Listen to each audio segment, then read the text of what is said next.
Hello friends, তোমরা কেমন আছো? আমি কিন্তু তোমাদের ভালোবাসা পেয়ে অনেকটাই ভালো আছি।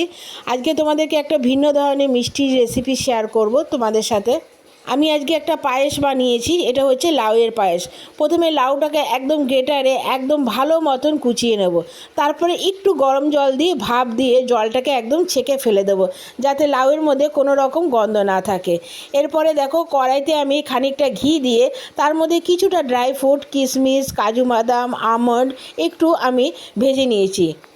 তার মধ্যে দুটো এলাচ দানা ফাটিয়ে দিয়ে দিয়েছিলাম।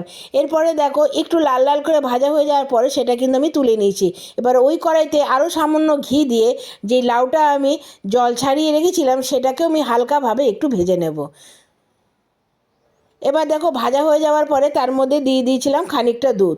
যেমনভাবে পায়েসটা করে এটাও কিন্তু ঠিক সেইভাবেই তোমরা করবে, আর বাড়িতে অবশ্যই একবার ট্রাই করবে।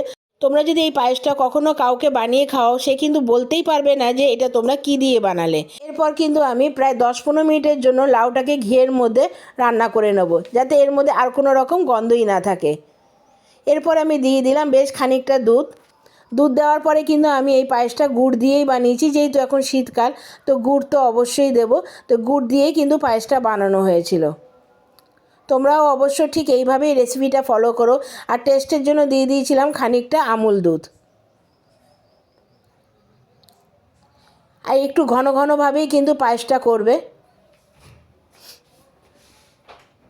এবার গুড়টা যখন সম্পূর্ণ গলে আসবে, দেখো দুধটাও যখন প্রায় টেনে আসবে, একটু ঘন হয়ে যাবে, তার মধ্যে যে আমি ড্রাই ফ্রুটগুলো ঘিতে ভেজে রেখেছিলাম সেগুলি কিন্তু আমি এক এক করে এর মধ্যে দিয়ে দেবো।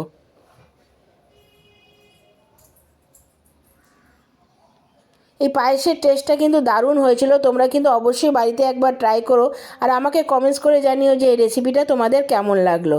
দুধটা যখন ঘন হয়ে এসছে আমি তখনই কিন্তু গ্যাসটা অফ করে দিয়েছি।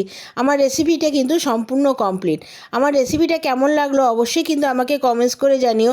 আর ভালো লাগলে তো অবশ্যই একটু লাইক, কমেন্টস আর এটা বন্ধুদের সাথে শেয়ার করে দিও।